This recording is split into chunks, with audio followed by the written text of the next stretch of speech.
Bonjour, est-ce que ça va? Oula, ça va vraiment? Il vous a couché Geoffrey ou quoi là? Bon, alors enchantée, moi c'est Camille, on va passer la matinée ensemble.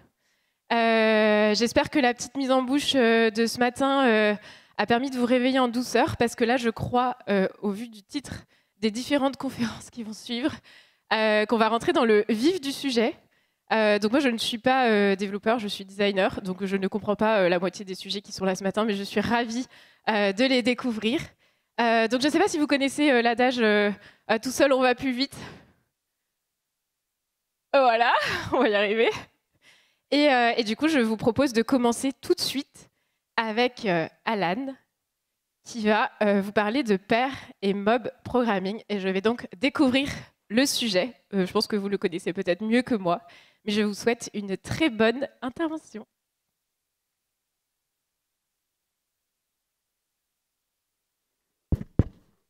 Ça marche? Ok. Merci Camille pour l'introduction. Et bonjour à tous. Tout le monde entend bien? Au fond, je vois pas beaucoup avec les lumières, mais ça va au fond, vous entendez? C'est ok? Super. Eh ben, c'est parti. Tac. Alors, je m'appelle Alan Duchesne. Je suis freelance depuis bientôt 1 an, plutôt sur des technologies, une stack web. Et je suis, à l'occasion, très rarement, comme aujourd'hui, speaker. Avec mon équipe, je travaille chez un client où, dans mon équipe, on travaille en pair au quotidien. C'est-à-dire que je ne vais jamais être tout seul à programmer une nouvelle feature, résoudre un bug, etc. Je ne serai jamais tout seul. Comme je fais ça au quotidien, souvent je suis amené à en parler avec mon entourage, avec des collègues ou des anciens collègues. On parle de ces pratiques, et en fait, je me rends compte qu'il y a encore beaucoup d'incompréhension sur ces deux pratiques que sont le pair et le mob programming. Beaucoup d'a priori, beaucoup de préjugés, alors que les gens n'ont pas forcément pratiqué le pair ou le mob, ou alors, un tout petit peu, ont eu des mauvaises expériences et finalement restent braqués là-dessus. Alors l'idée aujourd'hui, ça va être déjà d'en parler, d'expliciter ces pratiques ensemble, d'essayer de combattre les préjugés et de vous donner quelques conseils sur comment réaliser une bonne session de pair ou une bonne session de mob programming.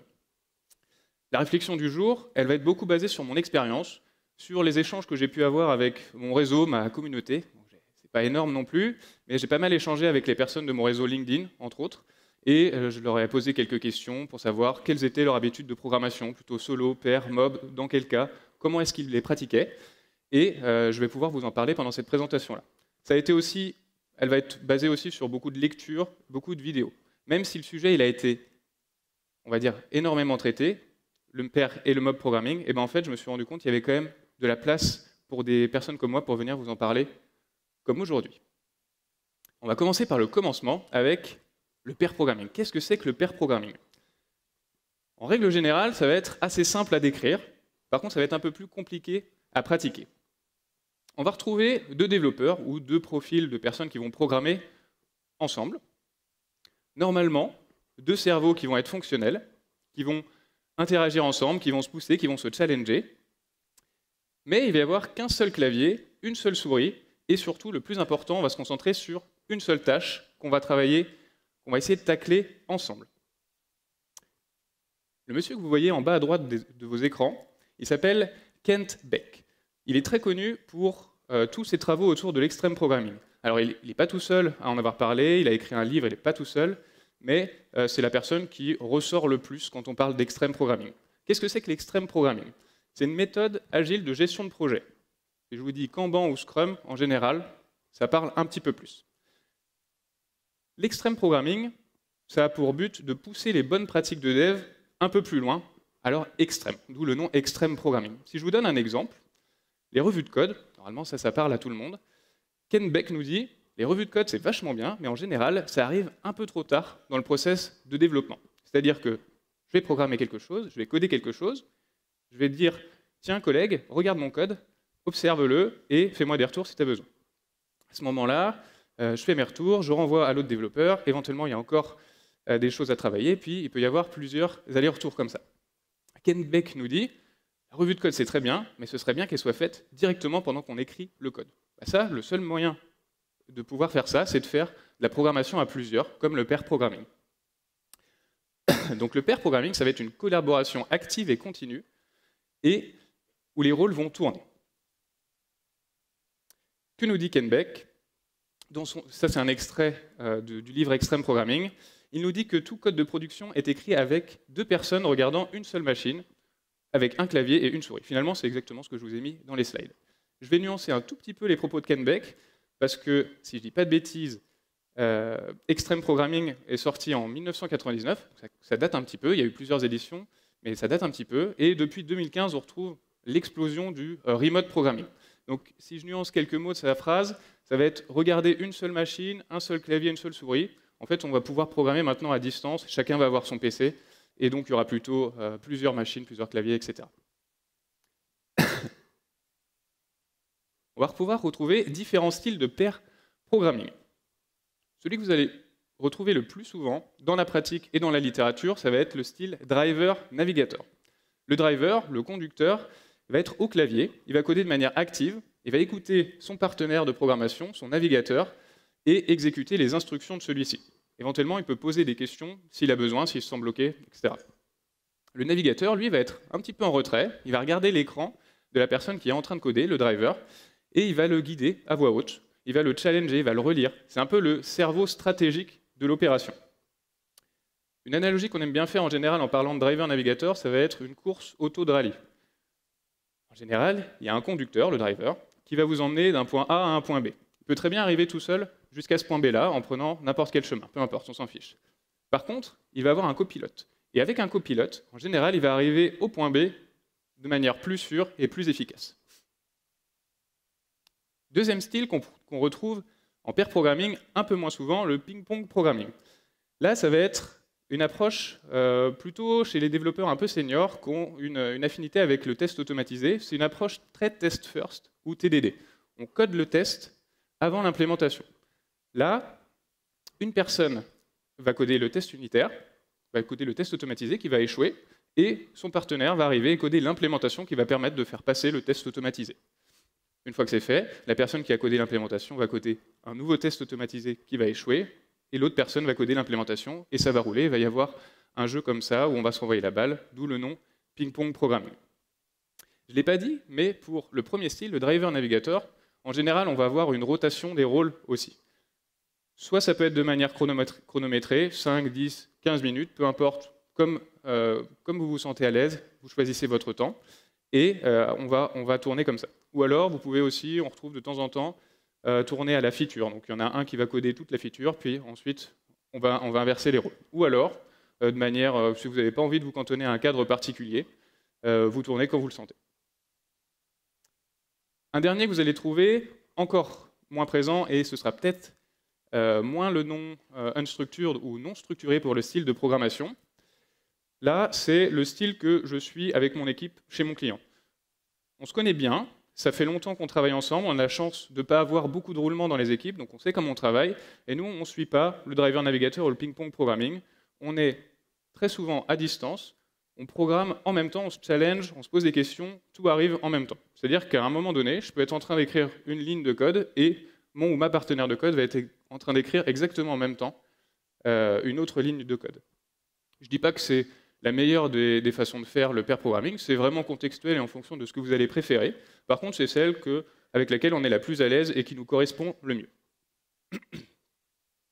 Voilà un peu pour le pair programming, et maintenant on va parler du mob programming. Le mob programming, c'est une extension du pair programming. Alors qu'est-ce que ça veut dire, être une extension du pair programming?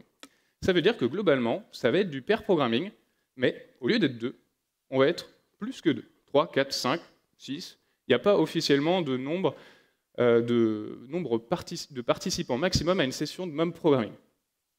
Si on est plus de 2 devs, normalement on va avoir plus de 2 cerveaux fonctionnels, actifs, qui vont se challenger, échanger ensemble, réfléchir, écouter ce que les autres vont dire. Mais par contre, on va toujours avoir un clavier, une souris, et une seule tâche très importante à faire ensemble. S'il y a quelque chose qui arrive quand on est en train de développer la tâche qui vient nous sortir de là, et bien, il faut la mettre de côté et rester concentré sur ce qu'on est en train de faire. Le monsieur que vous voyez là, c'est le papa du mob programming ou software teaming. Il s'appelle Woody Zuill et il a créé le mob programming dans les années 2010, quand il travaillait dans une société qui s'appelle Hunter Industries en Californie. Woody il dirigeait une équipe de dev et ils ont eu un problème à un moment avec un bug extrêmement complexe à résoudre. Ils se sont rendus compte qu'ils allaient avoir beaucoup de mal à le traiter à un ou deux. Du coup, ils se sont dit, allez, on se met tous ensemble, on va tacler le sujet complexe ensemble dans une même pièce, et c'est parti. Ils ont réussi, et non seulement ils ont réussi, mais l'expérience, elle s'est révélée tellement enrichissante, productive et agréable pour eux, qu'au final, ils ont décidé de garder cette façon de travailler, tous ensemble dans une même pièce, au quotidien. Woody Zuill, par la suite, il a largement parlé, partagé de son expérience dans des conférences comme l'Agile 2014, dans des articles, il a même fait un livre et des vidéos que vous pourrez retrouver assez facilement sur le net si vous cherchez. Que nous dit Woody Zuill? Il nous dit que toutes les personnes brillantes, donc brillantes cerveaux, qui réfléchissent ensemble, vont travailler sur la même chose, au même moment, donc une seule tâche, dans le même espace et sur le même ordinateur. Comme pour les propos de Ken Beck tout à l'heure, je vais nuancer un tout petit peu ça en disant que maintenant, on n'est pas forcément obligé d'être dans le même espace, ou alors le même espace virtuel, si on veut parler vraiment d'espace, si on travaille à distance, et sur le même ordinateur, comme tout à l'heure avec le remote, on a plusieurs ordinateurs en même temps, éventuellement connectés à un seul à distance. Les styles de mob programming. En me renseignant, je n'ai pas trouvé officiellement de style de mob programming. Si vous tapez sur Internet « style de pair programming », vous allez avoir tout de suite une liste de styles, ceux que je vous ai donnés tout à l'heure, plus d'autres, des dérivés éventuellement des principaux que je vous ai donnés, mais pas pour le mob programming. Alors tout à l'heure, je vous ai dit que c'était une extension du pair programming, le mob programming. Donc on pourrait se dire que tous les styles du pair programming vont pouvoir s'appliquer au mob programming. Alors, en théorie, oui, c'est possible, mais en pratique, on va plutôt trouver essentiellement le style driver navigator. Et à quoi ça va ressembler en mob programming? Ça va être comme l'image que vous voyez ici, comme tout à l'heure en pair programming, un driver, un navigateur qui vont avoir globalement les mêmes rôles, et encore plus en arrière après, les autres personnes présentes à la session de mob programming, qui elles vont moins intervenir que le navigateur dans la direction des consignes à donner au driver. Par contre, ils vont quand même écouter de manière extrêmement active tout ce qui se passe autour d'eux, ce que sont en train de se dire le navigateur et le driver, ce qu'est en train de faire le driver. Il va falloir réfléchir et, à un moment donné, s'ils se rendent compte qu'il y a quelque chose qui ne va pas dans la session, ils ont l'impression que quelqu'un est en train d'aller dans une mauvaise direction, et bien ils vont pouvoir intervenir quand même et dire « je pense que là, il y a peut-être un problème, moi j'aurais fait comme ça », et éventuellement, à ce moment-là, pas de problème, ben, la personne vient prendre le rôle du driver ou du navigateur et propose sa solution là. Ces personnes, elles peuvent aussi avoir un rôle, par exemple, vous êtes en train de créer une nouvelle feature. Vous avez besoin d'une nouvelle librairie, personne ne sait comment elle fonctionne. Les personnes qui sont un petit peu en retrait, elles vont pouvoir aller se documenter et puis ensuite revenir plus tard dans la session pour aider à débloquer les autres personnes qui sont en train de travailler dessus. Comme ça, le driver et le navigateur, ils restent complètement concentrés sur leur tâche. Le driver code de manière active, il n'a pas besoin de changer ce qu'il est en train de faire, il n'a pas besoin de faire autre chose que de coder. Maintenant qu'on est aligné avec ce qu'est le pair et ce qu'est le mob, en tout cas ce que je pense être le pair et le mob, vous allez forcément trouver des avis différents sur Internet ou en discutant autour de vous. Vous vous dites déjà, peut-être pour ceux qui découvrent ces pratiques, c'est bizarre quand même parce que je vois déjà quelques problèmes au pair et au mob programming. Vous n'êtes pas les seuls. J'ai eu beaucoup d'échanges avec des personnes qui avaient beaucoup d'idées reçues, comme je vous le disais tout à l'heure au début de cette présentation. La première qu'on va trouver le plus souvent, c'est qu'on va aller X fois moins vite. Forcément, si je mets une personne à travailler sur une seule tâche, et si j'en mets une deuxième, quelque part on pourrait aller plus vite si on mettait deux tâches en parallèle avec deux personnes. Alors, on ne va pas aller X fois moins vite. Parce que naturellement, quand on va être plusieurs, 2, 3, 4, etc., on va se débloquer beaucoup plus facilement que si on était tout seul. Là où si j'étais tout seul et que je commençais à bugger sur un problème technique, fonctionnel, peu importe, et peut-être que la personne qui est avec moi, ou les personnes qui sont avec moi, elles vont pouvoir me débloquer, et finalement on va aller plus vite que si on était tout seul. Peut-être que la productivité instantanée va être plus lente. Par contre, le lead time complet, c'est-à-dire le moment où je vais commencer à créer ma feature jusqu'au moment où elle va être disponible en production, et ça va être pas plus lent, ça va même être parfois plus rapide. Je m'explique, si je fais une session de mob et que j'embarque plein de gens, pas forcément que des développeurs. Mon PO, un UX designer, deux développeurs, directement ma qualif. Et bien là, il va y avoir 0 aller-retour avec les personnes qui sont en dehors de cette session mob. Normalement, je peux aller au bout de ma tâche, directement valider le code et les revues de code, pousser en production parce que ça a été validé par le QA qui est là. Je suis sûr qu'il n'y a pas d'incertitude parce qu'il y a mon PO qui connaît parfaitement le métier. Donc normalement, ça va plus vite. C'est uniquement pour les juniors. On entend souvent cette phrase-là, le PR et le mob, c'est vachement bien, pour monter en compétences, ça va carrément aider nos juniors. Alors oui, c'est vrai, ça aide pour les juniors, mais ça ne fonctionne pas que pour les juniors. Par exemple, dans mon équipe, on est uniquement des seniors. Et d'ailleurs, je trouve personnellement qu'on va tirer le plein potentiel du pair et du mob programming avec les seniors qui, eux, ont en théorie un bagage fonctionnel théorique plus grand, technique plus grand, et qui vont naturellement avoir plusieurs idées, plusieurs façons de faire pour aller au bout d'une solution. Et ils vont pouvoir envisager plus facilement les éventuelles erreurs, les éventuels problèmes qui vont survenir en développant des choses. Et là, on va naturellement plus facilement se challenger pour converger vers une meilleure solution ensemble. Donc ça marche pour les juniors, mais pas uniquement pour les juniors, ça marche pour tout le monde. Ce n'est pas applicable pour tout. Ça, je l'ai beaucoup entendu. Le pair programming et le mob programming, c'est super pour tacler des tâches complexes. Par contre, si je veux faire de la config ou si je veux faire une petite requête SQL qui est toute simple, eh bien, ça ne va pas être applicable ici. Alors, je suis d'accord pour dire que sur des tâches simples, on va moins tirer le plein potentiel de ces pratiques-là. Ça va être très très utile sur des tâches complexes. Par contre, sur des tâches simples, moi, je vous l'ai dit tout à l'heure, je suis jamais seul à programmer. On est au moins 2 à travailler sur une tâche en même temps. Ben, même quand je fais de la config et des trucs simples, je suis quand même super content qu'il y ait une deuxième paire d'yeux qui regarde par-dessus mon épaule et qui me dise « T'es sûr de ce que tu es en train de faire là? Parce que ça va potentiellement faire un problème en prod et après nous foutre dans l'embarras. » Donc c'est très important d'avoir ce deuxième regard actif derrière nous. Donc pour moi, c'est applicable à tout, mais je suis d'accord pour dire qu'on tire le plein potentiel du pair et du mob programming, surtout sur les situations complexes. Ça ne fonctionne qu'en présentiel. Tout à l'heure, je vous disais que j'avais parlé avec les gens de mon réseau. Je crois qu'il y a une cinquantaine de personnes qui m'ont répondu sur une question qui était « Si tu devais partir sur une nouvelle feature, qu'est-ce que tu préférerais? Partir solo, en pair ou en mob programming ?» Je crois qu'il y a entre 15 et 20 personnes m'ont répondu qu'ils préféreraient partir en pair et ou en mob programming. Ces personnes-là, je les ai questionnées et je les ai un peu plus challengées que les autres. Et elles, je crois que c'était un 100% de personnes qui travaillaient en remote programming et qui avaient déjà fait du pair et ou du mob programming en remote. C'est le cas avec mon équipe, ça marche très bien pour moi, ça marche très bien pour eux. Pourquoi ça ne marcherait pas pour vous, pour les autres?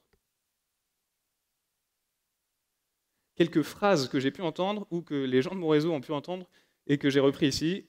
Chez nous, on doit aller vite. Le pair programming, c'est pas pour moi. Je ne peux pas être créatif quand je suis à 2. Le mob programming, c'est une réunion déguisée. Ou encore celle-ci qui fait assez mal. Je ne vais pas payer pour 2 devs pour faire le travail d'un seul quand même. J'en dis pas plus ici, je vous laisse songeur là-dessus. Maintenant, on va pouvoir passer à peut-être ce qui vous intéresse le plus aujourd'hui. En tout cas, moi, c'est ce que j'ai le plus envie de vous transmettre, les avantages concrets de ces pratiques.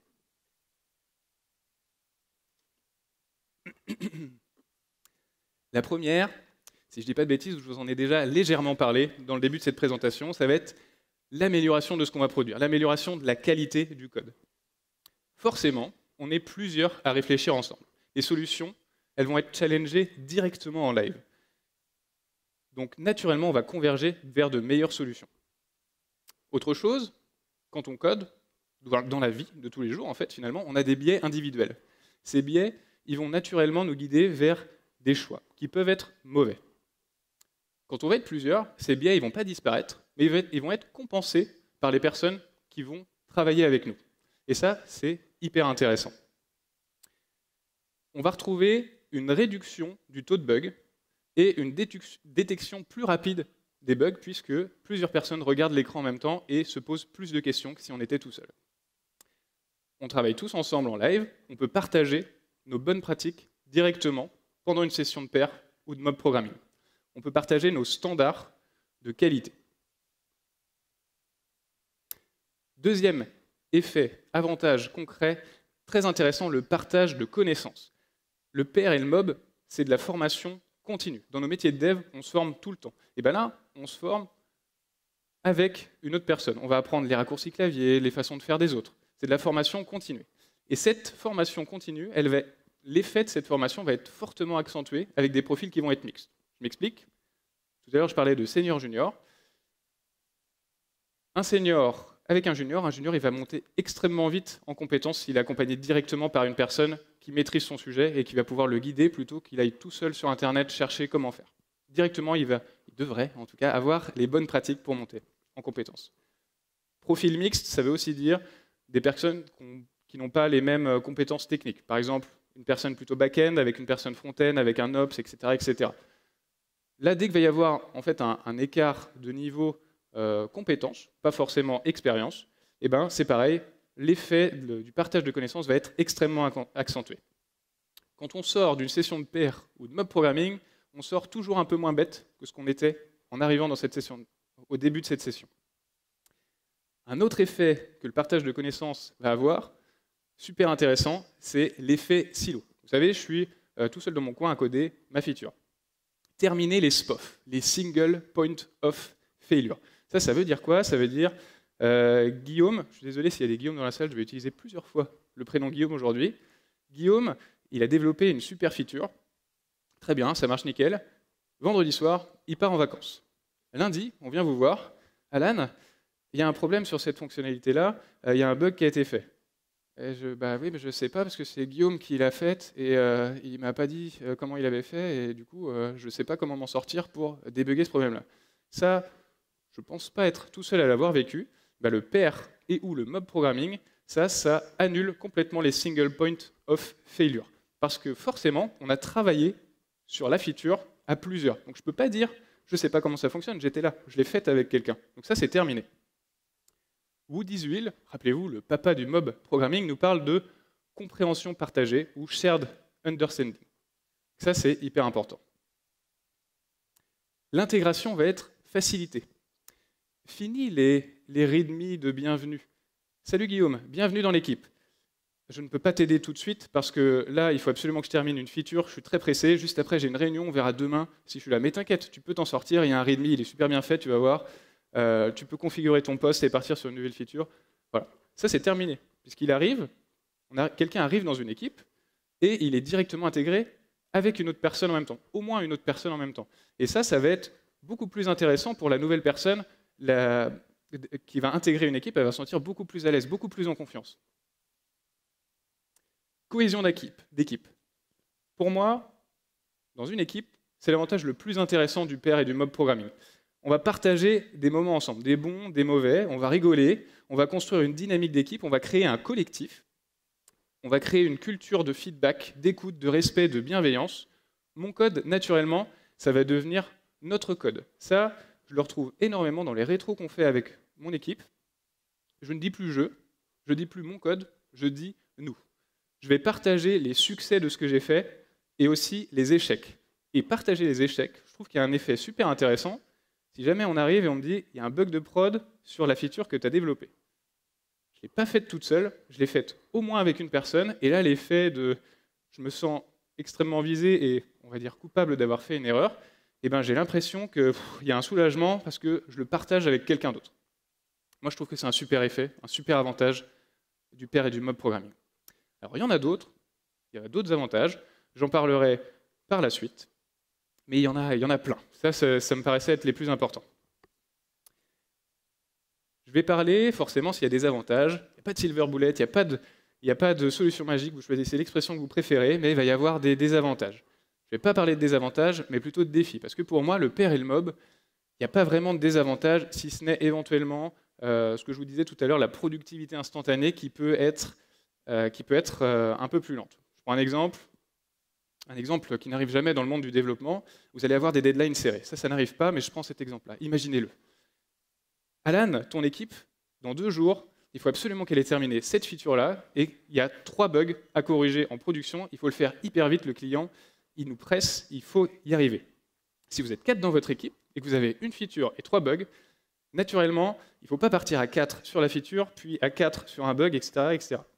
Parce que là, vous allez vous mettre vous allez vous mettre une pression et ça va devenir risqué. Donc pour moi, c'est le seul désavantage que je vois au pair et au mob. Après, il y en a sûrement d'autres, on pourra en parler après. Mais le reste, je vais plutôt te parler de défis et de défis plutôt humains. Le premier, la fatigue cognitive. Ça veut dire quoi? Ça veut dire que vous allez être flingué, vous allez être crevé. Surtout sur des sessions longues, quand vous allez travailler à plusieurs, eh ben, ça va être fatigant, surtout quand vous allez découvrir et pratiquer le pair ou le mob pour la première fois ou les premières fois. Ça va dépendre, cette fatigue, de la complexité de la tâche que vous allez avoir à tacler. Ça va dépendre du nombre de personnes qu'il va y avoir. Plus ça va être complexe, plus il va y avoir de personnes, plus vous allez normalement vous sentir fatigué.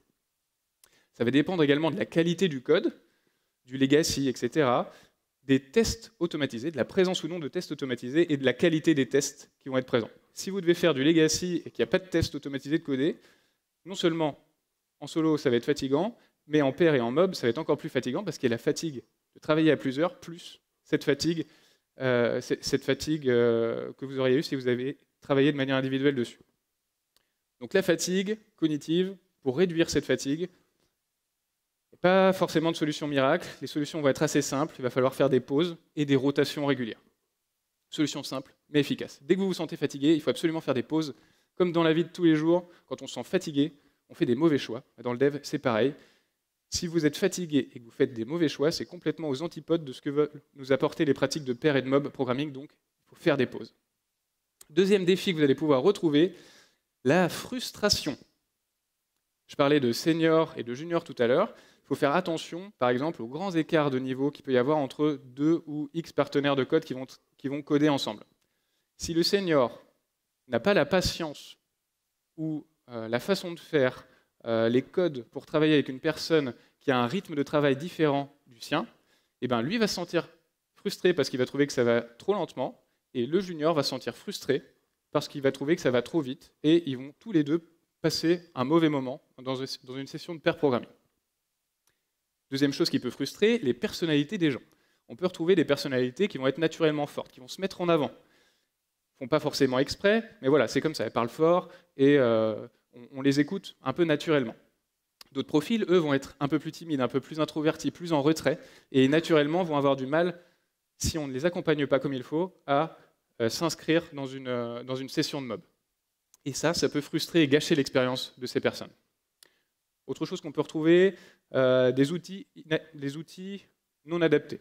Je m'explique, si je suis en physique, j'ai qu'un seul poste de travail, j'ai un Mac, quelqu'un travaille avec un PC Windows, c'est pas les mêmes raccourcis, c'est pas les mêmes touches, c'est pas les mêmes raccourcis, c'est pas le même IDE. Voilà, ça peut frustrer les gens. Les désaccords. Naturellement, vous n'êtes plus tout seul. Donc, vous créez une solution à plusieurs.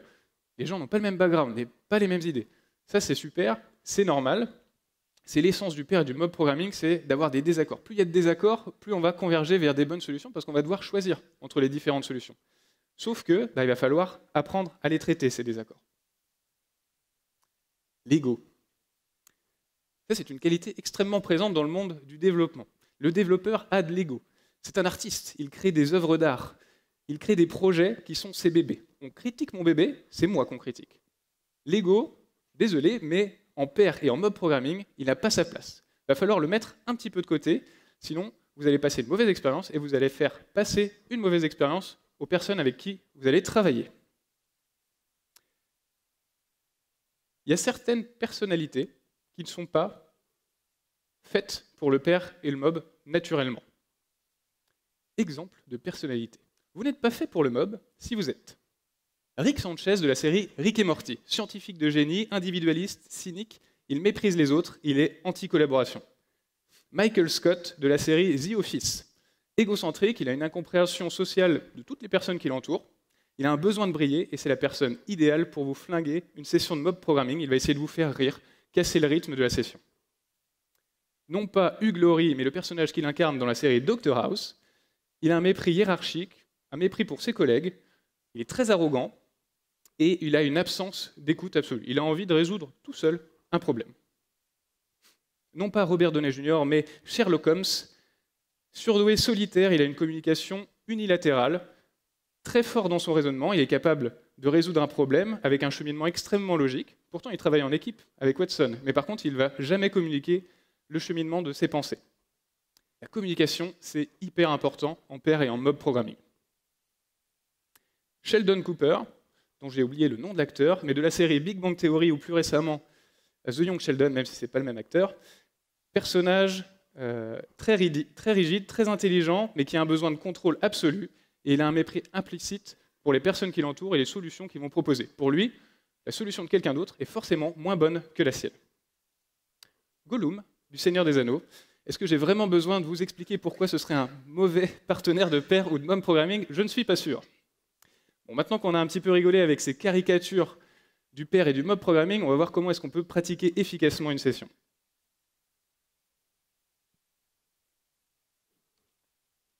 Alors, quelques conseils tirés de mon expérience personnelle, de l'expérience des personnes avec qui j'ai pu communiquer dans mes réseaux, et de toute la lecture que j'ai faite et des vidéos que j'ai pu voir.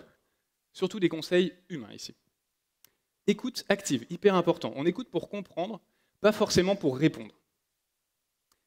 Respecter les autres, respecter les opinions. Je le disais tout à l'heure, on n'a pas tous le même background, on n'a pas tous les mêmes idées, et ça c'est super important pour faire des bonnes sessions de pair et de mob programming, mais par contre il va falloir respecter ces divergences d'opinions. Le respect c'est le ciment de la collaboration. Communication claire et concise. On n'est pas dans une session de pair ou dans une session de mob pour monopoliser l'attention comme je suis en train de le faire pendant 50 minutes. Non, on formule des idées simplement. On pose des questions claires, précises, et on explique sans jargonner. La bienveillance, c'est peut-être le plus important. On exprime son ressenti, on n'exprime pas son agacement. Je prends un exemple, pour ceux qui utilisent des outils d'intelligence artificielle type ChatGPT, et vous communiquez avec eux peut-être au quotidien. ChatGPT, sa bienveillance, elle est poussée à l'extrême. À chaque fois qu'on va lui dire quelque chose, il va toujours être gentil quand il va nous répondre. Imaginez si ChatGPT n'était pas aussi gentil. Est-ce que vous auriez encore envie de communiquer avec lui? Moi, je vois les questions que je lui pose, des fois, elles sont complètement débiles.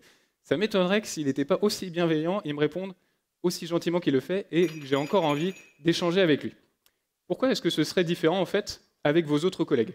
Soyez bienveillants. Soyez ouverts au feedback.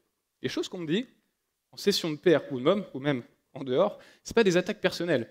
Elles sont là, il ne faut pas les prendre en tout cas comme une attaque personnelle. Elles sont là normalement pour nous aider à créer ensemble un meilleur produit. Et inversement, savoir donner un bon feedback, c'est tout un art. Se concentrer, petite catchphrase, il faut se concentrer sur le problème, pas sur la personne. Si je résume, le pair et le mob programming, ce sont des sports d'équipe. Ce qui compte, ça va surtout être la posture, ça va être de l'humain. Comment est-ce qu'on peut structurer une session? Alors là, c'est des conseils. Moi, je ne les suis pas tous. Je pense que c'est super utile quand on va démarrer dans ces pratiques ou travailler avec de nouveaux partenaires avec qui on n'a pas l'habitude de le faire. La première, on va définir clairement l'objectif. Je vous l'ai dit tout à l'heure, Woodisville parle de shared understanding ou compréhension partagée.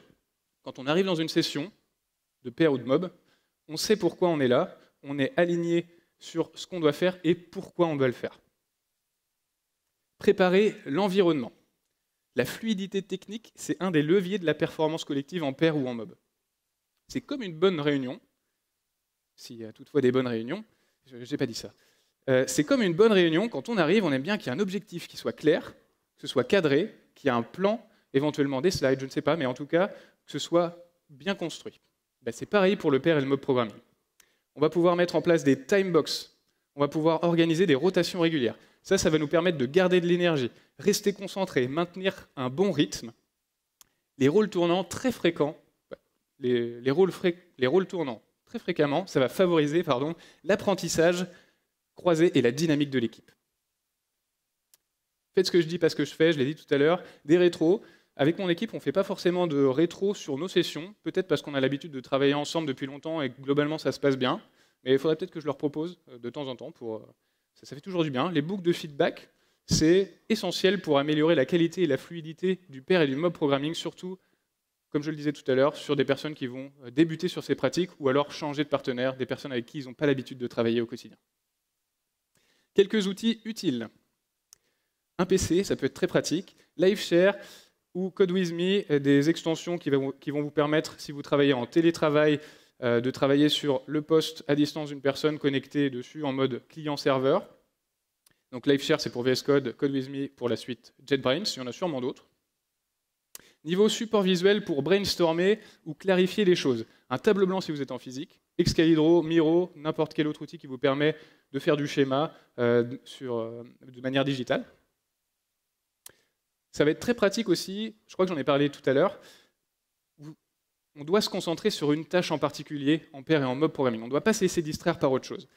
Et forcément, quand on va regarder du code, quand on va lire, quand on va échanger, quand on va se challenger, on va tomber sur des lignes et on va se dire « Oh, c'est bizarre que ce soit fait comme ça, mais ça ne concerne pas directement la tâche qu'on est en train d'essayer de tacler ensemble. » Bah, ça, c'est bien de les résoudre, mais il ne faut pas le faire sur la session qu'on est en train de faire. Donc, on se le note sur le tableau physique ou virtuel, on le met de côté, et ce sera pour plus tard, mais on ne l'oublie pas.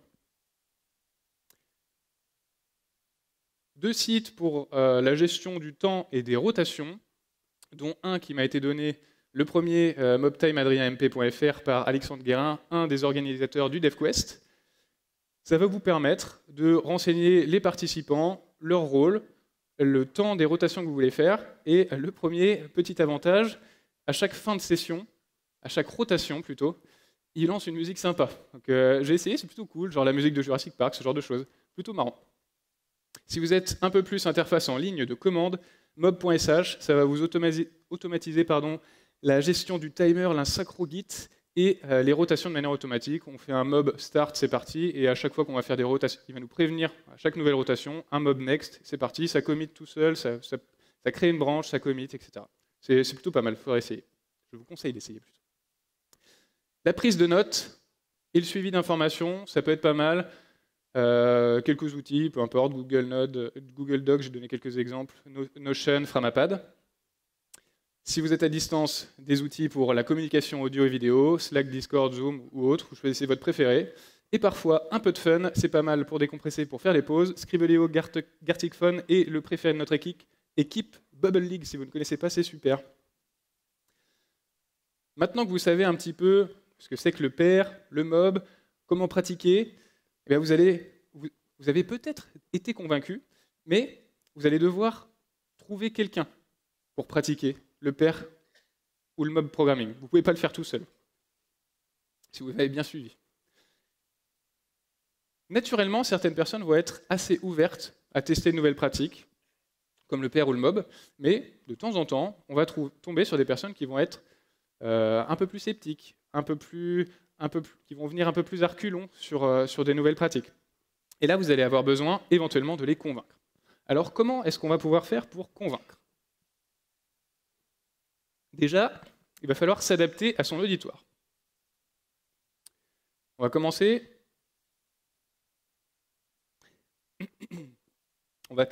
par voir comment est-ce qu'on fait pour convaincre une seule personne. On va plutôt dire un profil dev.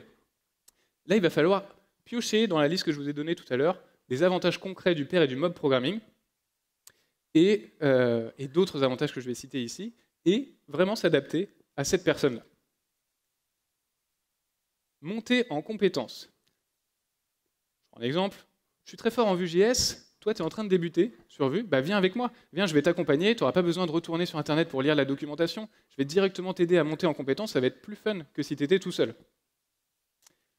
Tu vas avoir moins de blocage. Encore une fois, tu n'auras pas besoin d'aller chercher sur Internet pourquoi tu as cette erreur-là. Moi, normalement, en tant qu'expert, je suis déjà tombé là-dessus et je vais pouvoir te débloquer beaucoup plus facilement. Proposer un essai, c'est peut-être le meilleur moyen de convaincre quelqu'un.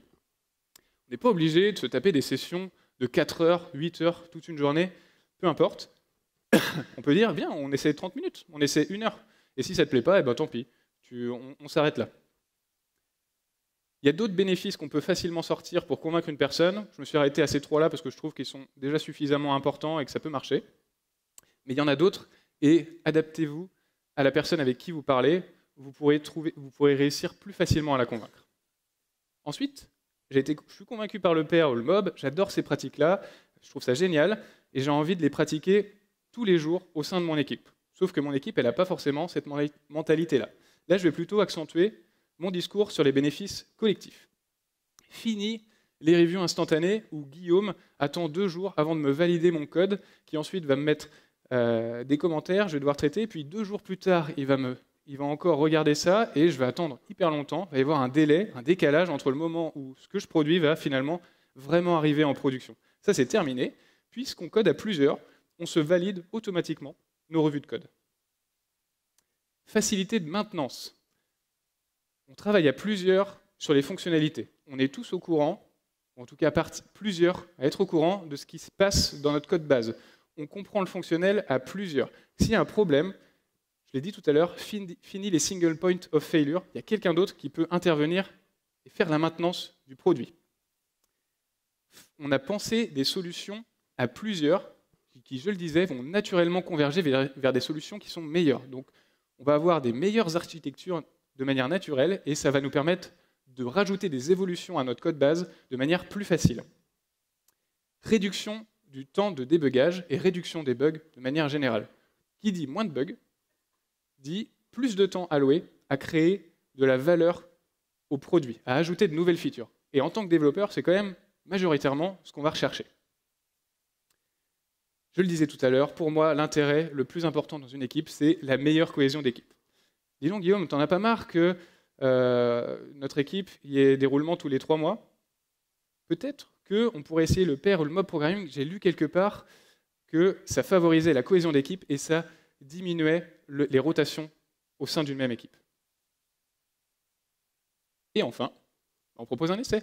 Encore une fois, tâche complexe, on se prend 2 heures, on essaie d'avancer dessus tous ensemble, on voit comment ça se passe. On aime, on n'aime pas, on itère pas. Ensuite, on va parler à un manager. Peut-être que ça va venir un peu plus haut, ce frein à pratiquer le pair ou le mob programming.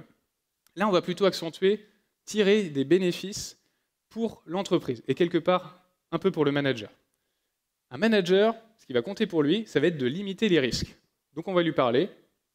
Tout à l'heure, je vous ai dit que le lead time complet, au global, il pouvait être plus rapide par moment. Moins de bugs, moins de temps alloué aux bugs, moins d'argent à dépenser. Accélération de la livraison. Si je reprends mon exemple de tout à l'heure avec une session de mob où il y a plusieurs profils type PO, QA, développeur, UX design, tout le monde est là, ensemble à créer quelque chose, à corriger un bug, peu importe. Quand ça sort de la session, c'est terminé et c'est directement disponible en production. La livraison est accélérée. Réduction des single point of failure, ça j'en ai déjà parlé, j'en dis pas plus. Éventuellement, on va pouvoir proposer des retours, des REX d'autres entreprises. Woody's Wheel, Hunter Industries, depuis 2010, ils font du mob. Mais ce n'est pas les seuls à faire du mob.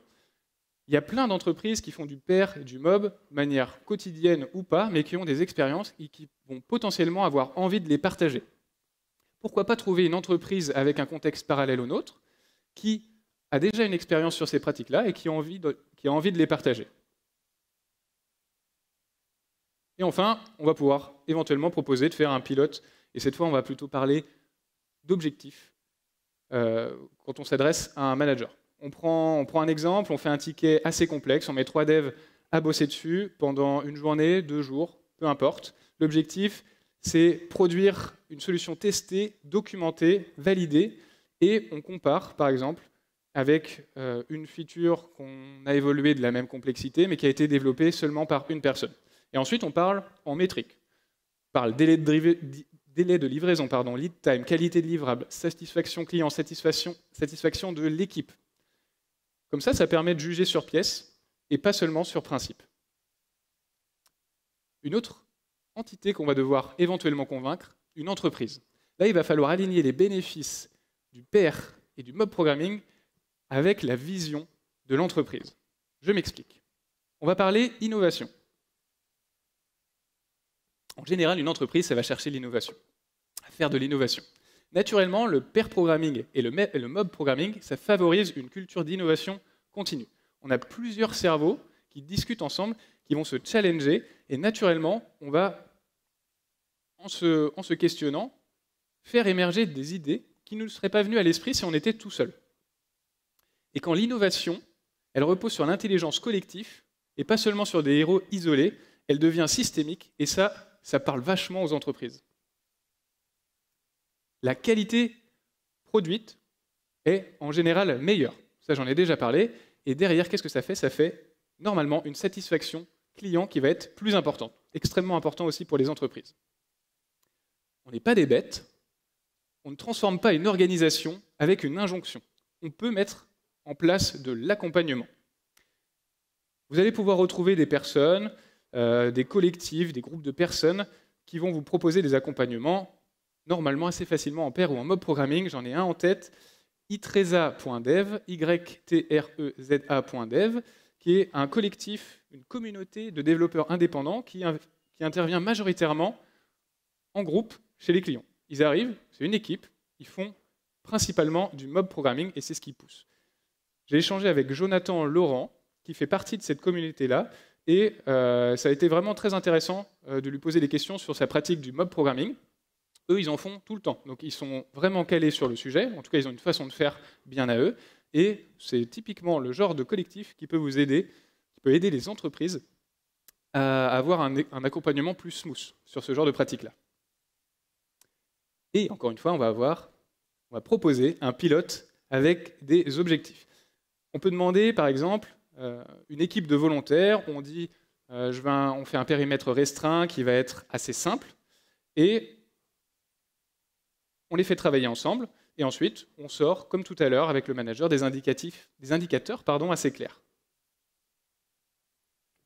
Vélocité, taux de bug, lead time, satisfaction de l'équipe, comme tout à l'heure, on mesure l'impact réel sur le terrain, et ensuite on décide ensemble, en équipe, avec l'entreprise, si on veut itérer, si on veut étendre les pratiques, s'il y a besoin de s'adapter, ou si tout simplement on décide d'abandonner parce qu'on se rend compte que ça ne plaît pas à l'équipe ou ça ne plaît pas à l'entreprise.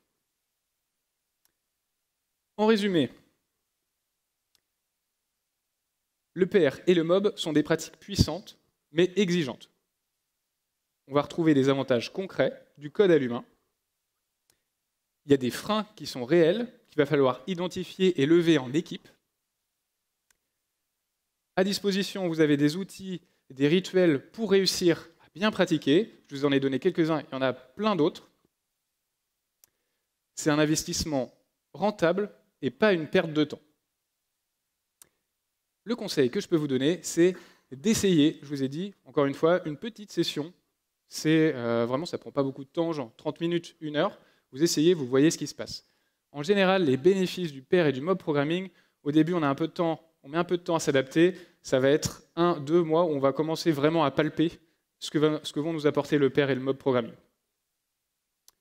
J'ai demandé à Woody's Wheel s'il avait quelques mots pour le DevQuest aujourd'hui, et il m'a dit, dans tout travail qu'on fait, on doit interagir avec les autres, autant être bon là-dedans.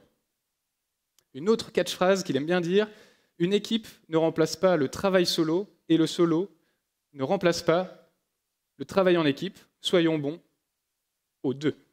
Je vous laisse avec ces phrases que je trouve assez inspirantes. Quelques ressources, je n'ai pas tout mis là. Après, je vais faire une série d'articles là-dessus, et je partagerai encore d'autres ressources. 3 livres, le premier c'est celui de Woody's Wheel, après Extreme Programming, j'en ai parlé tout à l'heure, The Pragmatic Programmer que je suis en train de lire, qui est super intéressant, je vous le conseille. Quelques vidéos, articles, il y a notamment une vidéo d'une personne dont j'ai oublié le nom, je suis désolé, qui est venue l'année dernière au DevQuest et qui parlait de mob programming et un retour d'expérience de comment faisait son équipe pour faire des sessions de mob programming, c'était super sympa.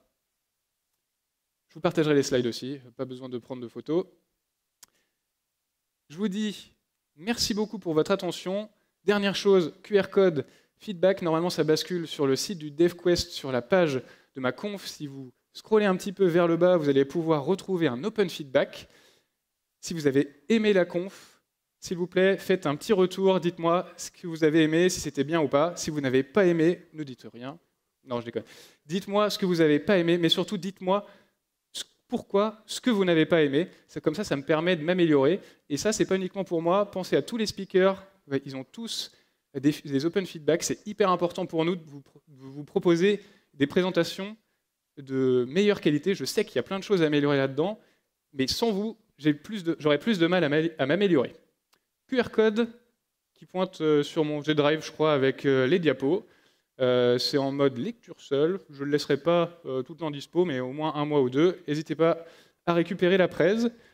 Encore une fois, un grand merci pour votre attention et un grand merci au DevQuest de m'avoir accueilli. Je vous souhaite un bon DevQuest. Merci beaucoup.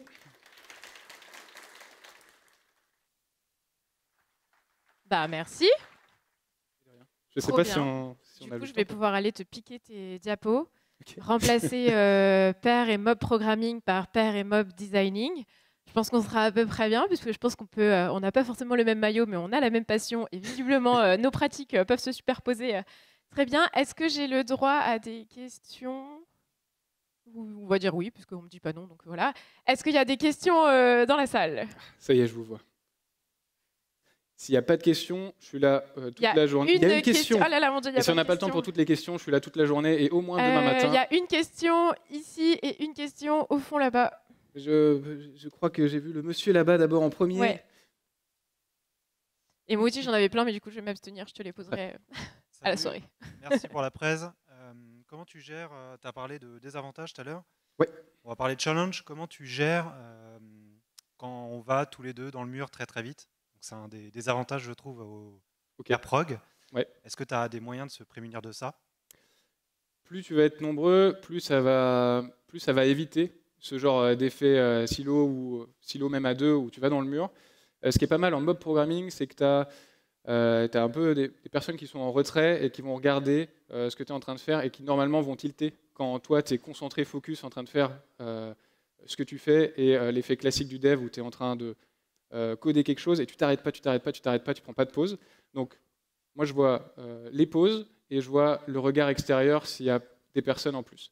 Sinon, si tu es capable de t'en rendre compte et que tu n'es que deux par exemple et qu'il n'y a pas un regard extérieur, eh ben, il faut savoir communiquer avec le reste de l'équipe aussi. On est en train de faire des choses ensemble qu'on peut valider directement, mais pourquoi est-ce qu'on n'inclurait pas temporairement le reste de l'équipe?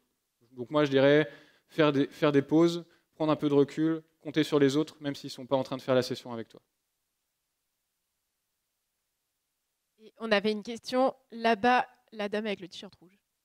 La dame avec le t-shirt rouge. Bonjour, je suis effectivement la dame avec le t-shirt rouge. Oui, bonjour. Merci pour la présentation que j'ai trouvée très intéressante. Alors, moi, je suis manager de développeurs à la Maïf. C'est pour ça que ça m'a titillé quand tu as parlé des managers. Vous avez été convaincu? En fait, je l'étais déjà, donc bon, c'est Ok. facile. J'adore, moi, quand j'ai des collaborateurs qui me disent qu'ils font du pair programming ou du mob Ok. programming. Un des compléments que je peux apporter à ça, c'est ce qui plairait beaucoup aussi aux managers, c'est que vous leur disiez, quand on fait ça, finalement, on travaille déjà à se backuper. Parce qu'un des gros enjeux des stress, des risques pour les managers, c'est de se dire j'ai des hyper sachants, des Sherlock Holmes qui résonnent très bien, et puis si je les perds, je perds tout. Oui. Donc il y a le côté backup qui est intéressant. Et la question que je voulais te poser, c'est est-ce que toi, personnellement, dans ta vie pro, tu as été confronté à des managers un peu old school qui sont réfractaires à l'idée de payer 2 fois un développeur pour faire une seule tâche, quoi. C'est un peu ça l'idée qui est derrière. Ouais, c'est ça. Franchement, j'ai eu de la chance et je suis toujours tombé sur des entreprises et des collègues plutôt ouverts d'esprit. Du coup, je donne des conseils pour convaincre, mais j'ai pas eu Faut forcément. dire que tu le vends bien quand même. Merci. J'ai pas eu forcément besoin de convaincre ce type de profil-là. Naturellement, c'était plutôt OK. Donc, pardon, mais j'ai pas de retour d'expérience en particulier là-dessus. Mais ce que tu disais, c'est hyper intéressant. Ouais, c'est un peu le single point of failure dont je parlais tout à l'heure. Et je parlais des vacances. Mais comme tu disais, il y a les vacances, mais il y a aussi quelqu'un qui part de l'entreprise, qui a beaucoup de connaissances. Ça va être hyper limité. Cet effet-là va être hyper limité grâce au pair et au mob programming. Et aussi, quelqu'un qui se blesse, qui est malade, qui est en arrêt maladie, ça c'est pareil. Heureusement, si on pratique le pair et ou le mob, ça compense vachement. Et j'ai un retour de je ne sais plus qui en échangeant. Je demandais à tout le monde, est-ce que tu as une anecdote sur une session de pair ou de mob programming?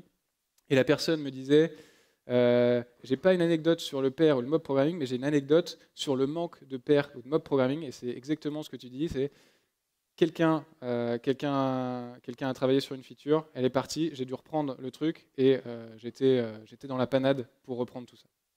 Voilà. Merci pour la question. Moi, du coup, j'incarne le designer, le manager et l'entreprise. Et je crois que je signe. Est-ce qu'il y a une dernière... Non, il n'y a pas de dernière question, excusez-moi. C'est bon. Je vais donc, comme Alan disait donc, quand on est fatigué, il faut faire des pauses. Moi, je dirais plutôt, il faut faire des pauses avant d'être fatigué. C'est vrai. Alors, je crois que j'ai un petit peu de temps devant moi. Non, j'ai pas du tout de temps devant moi. On va donc faire le switch maintenant. Je te laisse Ok. débrancher. Merci encore. Et Bonne journée. merci à tous.